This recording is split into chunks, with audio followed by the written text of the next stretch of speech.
Hello, everybody, and welcome to quite possibly the greatest podcast of all time with the greatest guest of all time. My name is Ryan McAniff. I am the owner of Minute Women Home Care, and you are listening to the Caregiver's Toolbox, tools for everyday caregiving, where we give you information and education on senior care topics. And my guest today is Norma Marotta. Norma, you are with Oakley Home Access. You do home modification systems all around Rhode Island and Massachusetts. Thanks so much for coming on the show. We had your boss on the show not too long ago, Justin. Yes, and you've had Alex on here a couple of years back as well. So thank you for having me. We are always honored to speak with you and your listeners and to work with you as well in our common goals of helping people to age in place. And in the case of what we'll be talking about today, maximizing accessibility and mobility for people of all ages in Massachusetts. Absolutely. So we've certainly gone over multiple times what Oakley Home Access does in previous podcasts. So check those out. We're here talking because Norma has been advocating quite heavily for a Massachusetts Livable home modification grant. And I thought that this was worthy of a conversation, not because most of our listeners live in California where they're going to sit there and be like, what do I care about home modification grants in Massachusetts? But this also really stemmed from Rhode Island having a home modification grant, which means that if it's working in Rhode Island and hopefully it works in Massachusetts, why wouldn't you copy and paste to the other 50 states in America? So it is a conversation that, while specifically about Massachusetts, it certainly could affect everybody in the country. And it's a reason why maybe you should know more about this. So Norma, explain to us what the modification grant does and how it can help seniors and their families. Thank you. And I couldn't agree more. I hope that this is a model that will extend to every state in the union and wherever it's needed. It is a great program. I was very excited and intrigued when I learned about it when I joined Oakley Home Access last summer. Oakley Home Access is based in Rhode Island, as Ryan explained, and expanded into Massachusetts about 2 years ago. In Rhode Island in 2019, the state legislature created and passed the Rhode Island Livable Home Modification Grant, which is funding of up to $5,000 for individuals and families who meet certain income criteria and who have a verified need for home modifications or adaptive equipment, meaning that their doctor or social worker or other qualified clinician or provider has vouched that with this need, they'll be able to stay safely at home.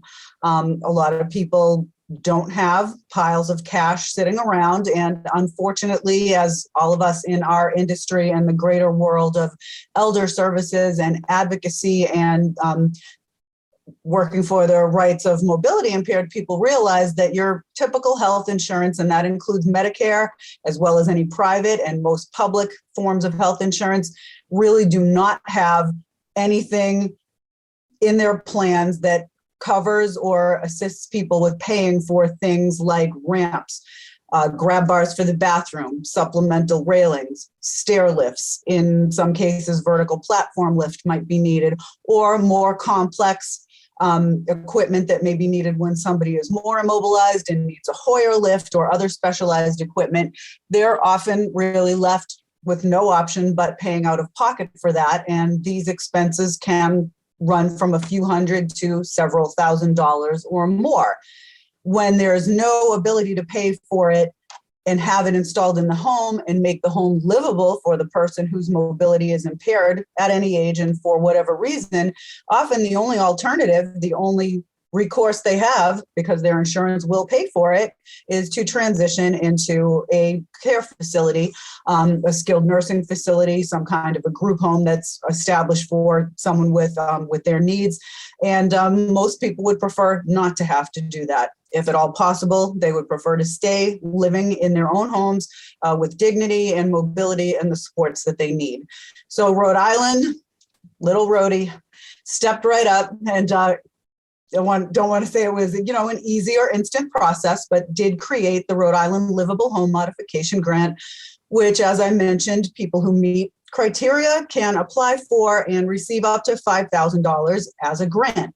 this can be used repeatedly. If someone has Parkinson's disease and at this point they need X, next year, a year or two later, their condition has progressed and their needs have increased, they can apply for the grant a second time and be awarded another dollar amount up to $5,000. And it has worked out very well in Rhode Island. And Oakley Home Access is proud to say that we've helped many people there with their needs when they've been able to access this grant and come to us for the work that they need done, but it's not specific to us. There are other home modification companies and providers who also direct customers to this, as well as healthcare providers let people know that this is out there.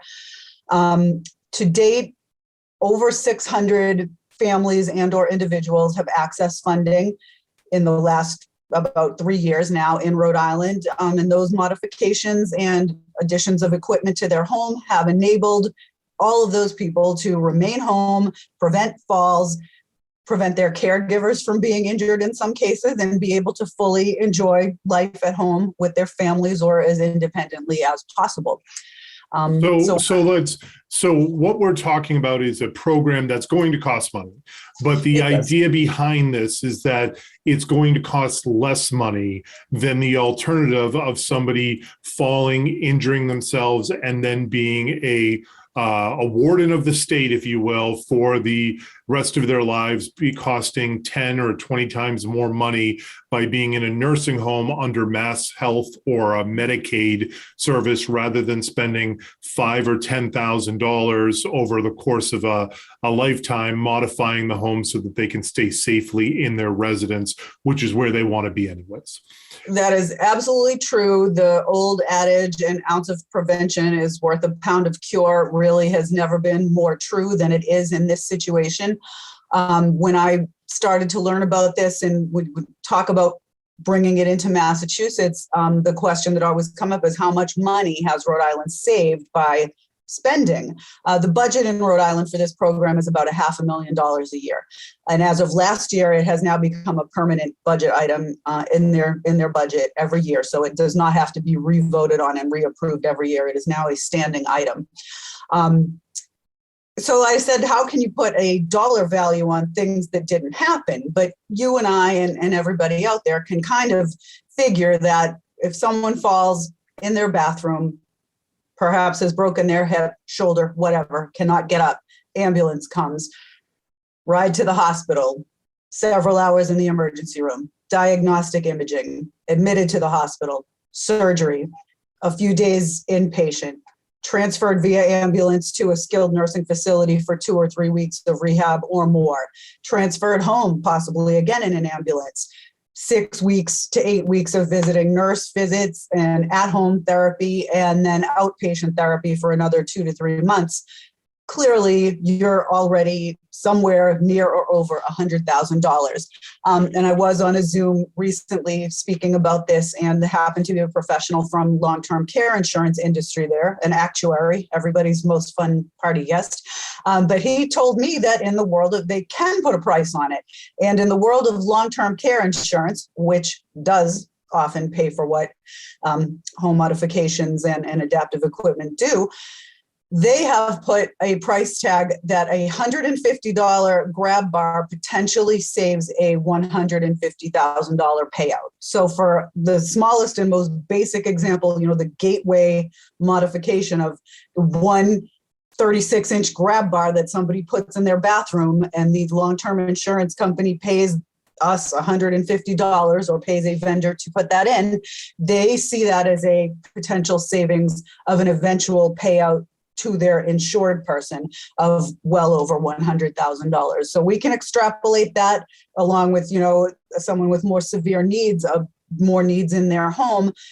Even if they get that $5,000 max grant this year, and again, a year from now, that $10,000 expenditure that the state has put into the grant to fund this may save their health insurer $500,000 over the course of years. You can't compare the cost of a month, even 1 month in a residential care facility to a one-time modification at home that prevents the injury or helps somebody maintain. And it quickly spider webs into other areas because the reason why nursing facilities or care homes are going under is because they have so many people that are on the long-term wing that are on mass health or Medicaid, and that doesn't reimburse very much. So, keeping those individuals at home where they want to be is a good thing. It's certainly going to be somewhat divisive because you're talking with money, you're talking about does like you said, spending a little bit up front save a lot on the back end. I always remember watching that show 60 Minutes one year, and Scott Pelley was interviewing somebody, and you know how they always like repeat what they say, and they're like, "Oh, so you said," he goes, "So basically, the United States is a war machine with a large insurance side attached to it," and it's like, "Oh, all right, that's a good way to summarize where our budget goes." So we're already spending hundreds of millions, billions of dollars every year on caring for seniors, whether we like it or not, allowing them to be in their home, still be part of a community, not put into the wing of a nursing home is a good thing. And certainly family members would appreciate that as well. And we've seen what's happened over the last 16, 18, 12, 24 months with nursing homes and community senior living, we'll say, and what happens when a virus gets in there and it can spread quite quickly. So being able to keep somebody home with a program like this may not only be good for what you explained, but it might be great for the amount of money that gets spent on somebody who gets COVID. And then they go into a hospital and they're on a ventilator, or the millions of dollars that are spent trying to keep somebody alive. And then maybe they're successful, maybe they're not, but could that have all been prevented with a $5,000 or a $10,000 home modification? Certainly is something that it's a sunk cost either way.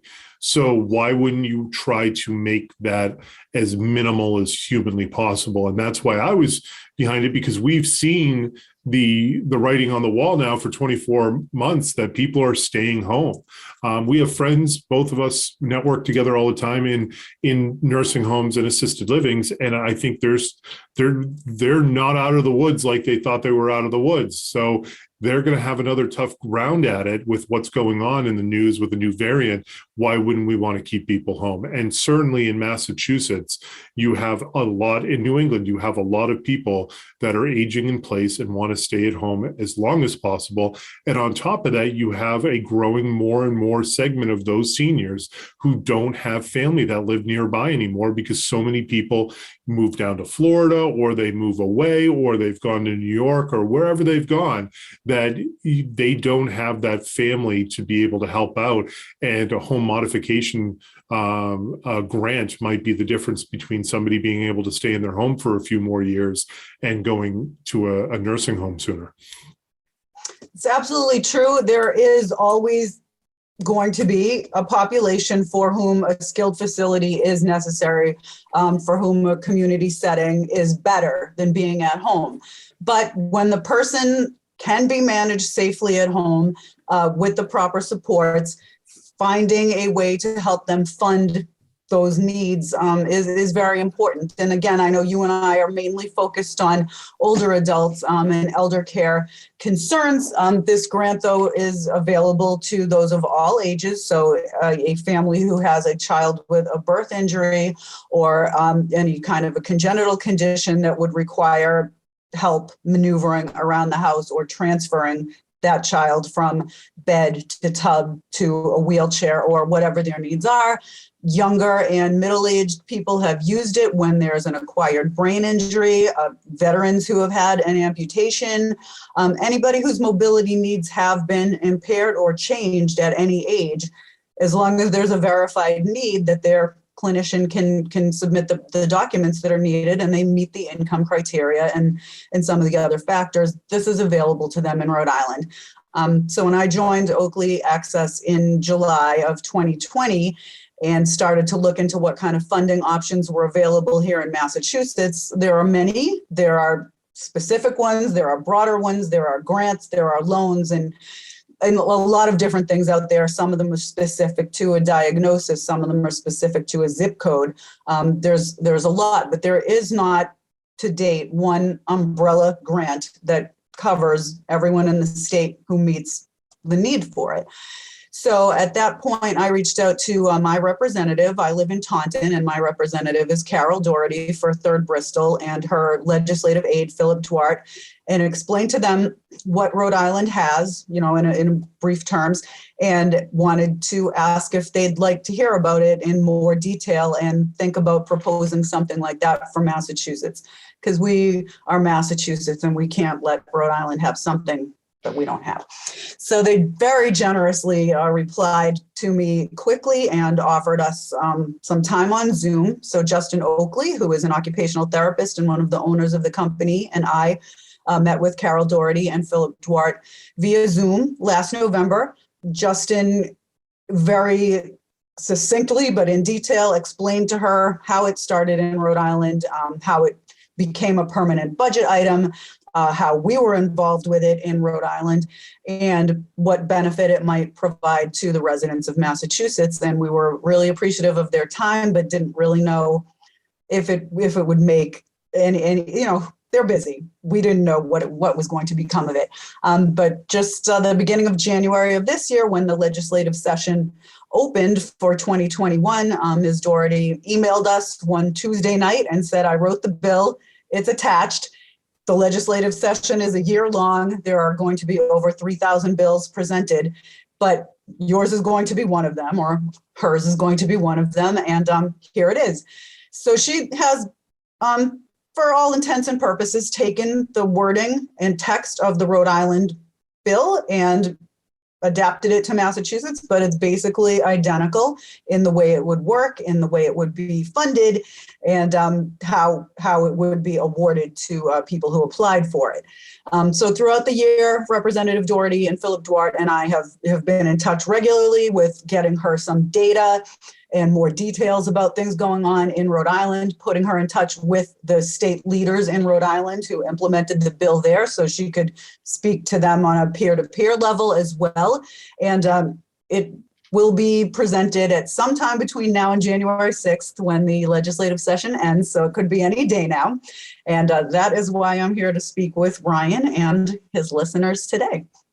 Well, that's great. So, I mean, it's something that's still up in the air. There's no guarantees, but it's something to be aware of. And when you think of budgets that get spent, I mean, $500,000 a year in terms of these large budgets is not a huge significant line item, but it can be a huge significant benefit to some people. I mean, if you're if that's a concern, if you have family members that have had that need, that can be a big difference maker there. So I think it's remarkable the fact that especially nowadays with so much divisiveness in politics, you were able to reach out to a local politician. They were willing to listen to you, and they took action based off of a good idea. Renews your faith a little bit, at least into local politics. It does, but that is one of the lessons that we know from the progress that's happened with this in Rhode Island. The outreach from regular people to their representatives, communicating their interest in that legislation and why this bill needed to be passed and why this funding needed to be there, really made the difference in not only initiating it, but also after 2 years, getting it to be a permanent fixture in the Rhode Island budget. They do listen. We make a lot of jokes about politicians, but I can say that I found, in my experience, Ms. Doherty and Mr. Duarte to be extremely responsive, honestly and sincerely committed to what they advertised in their campaign literature. And I'm not limiting it to just them. I know a lot of people have, at my urging, reached out to their representatives in different parts of Massachusetts and then wrote or texted me and said, oh, wow, I emailed my rep at 3:00 yesterday afternoon, and they emailed me back at 9 this morning and said they were going to make sure they read the bill and had all the information about it and would be ready to vote for it whenever it comes up. So they do listen. They want to keep their jobs. And if the more voices they hear, I think the bigger difference it makes. And I mean, this isn't, again, this is a unifying issue. Everyone has will have, knows, loves, work with, has cared for somebody who is homebound because they have no safe way to get in and out of their home. They are now in a wheelchair and there's no ramp, and they don't know how they could possibly pay for one. And they're, oh my God, Medicare doesn't pay for any of this. It's a thing that you don't think about until you encounter it yourself, or 1 degree of separation from somebody who's experiencing it. And it can only be a good thing to help someone remain safe in their own home if that's feasible and that's what they want to do. And that brings up a fair point to maybe remind or reiterate, is that when people think about home modifications, they're thinking about a new kitchen or an extension onto the back end so we can have the big theater room. When you're talking about $5,000 in a grant money, you're talking about like you said, a ramp to go up to somebody's door so that they can be handicap accessible now. And you sit there and you say, we've all seen some aluminum ramp, and I'm not saying that they're inexpensive in the whole scheme of the medical world. And to sit there and say, hey, listen, I don't know what those ramps, $1,500, $2,000 ramp is the difference between whether this person needs to move into a nursing facility or not, or that $2,000 ramp is the reason why this person fell down the stairs because they know they couldn't use a wheelchair, so they had to try it with a walker. It's just a bonehead move not to be able to do this. So remember that this isn't somebody's house being remodeled. This isn't a kitchen being updated or a bathroom being updated. We're talking grab bars. We're talking aluminum items that you don't necessarily want in your home, but you need them in your home because you need it to be livable. This isn't upgrading your house and all of a sudden the resale value is going to be 5% higher. This is, hey, I need this thing. And then whenever I pass away, it's going to be sold on Facebook, or it's going to be getting rid of. And then somebody new is going to be moving into the home. And that's when they're going to gut the whole place and remodel it. So it isn't luxurious. It's making something livable, and it's much more it's much more about being able to make somebody be able to be compatible in their home again, rather than all of a sudden they're living in a life of luxury. I think I bring it up because when I first heard of it, I was like, home modification, it's like, what's that going to pay for? And then you're like, oh, all right, yeah, put it in perspective, like, being able to live in your own home is going to save a lot of money in the long run. So what I will do, Norma, thank you for coming on. I will link down into the show notes your Oakley Home Access's URL. And then if people are interested, they can take a look at that. But in the meantime, what do they do? What do you want from people who are listening to this? That if, hey, listen, if the bill doesn't get passed for another week, there's a week of time that somebody can do something. That's right. So all I want for Christmas is for you to locate your state representative, and that's going to be in the link that Ryan will share. All you have to do is put in where you live, your town or city, and it will tell you who your representatives are, and it will give you their email address right there, as well as their phone number if you prefer to talk on the phone. I have also written an email template, which you can copy and paste and just say, Dear Representative X, my name is John Q. Smith, and I live in the town of Reading, and I want you to take a look at HD 2507, which is a bill proposed by Representative Carol Doherty. Very brief information about that, and you sign it and send it along. And I can almost guarantee that you will get a reply. They will at least tell you that they are going to read it and be prepared to hear about it when the vote comes up. And the vote will be happening, as I said, sometime between now and the end of the legislative session at the beginning of January 2022. So the sooner you can get that, the better. Your voice really does matter. They really do listen. The more people they hear from, the better chance this has of being passed. And we would be thrilled if it did. And if you live in California, you just say that you live at 396 Main Road in Woburn, Massachusetts, and you just. I'm not going to check. It's fine. I am more than happy also to answer questions from anybody who wants to email me, and I believe that my email is in that link that Ryan has. And if you don't have that, he can give that to you. I'm happy to answer any questions or get anyone more information about this if I can.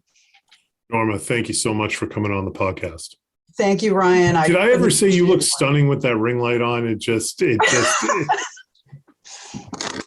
Norma was saying beforehand that her ring light was off earlier, and it made her didn't bring out the color in her face. So you make me blush.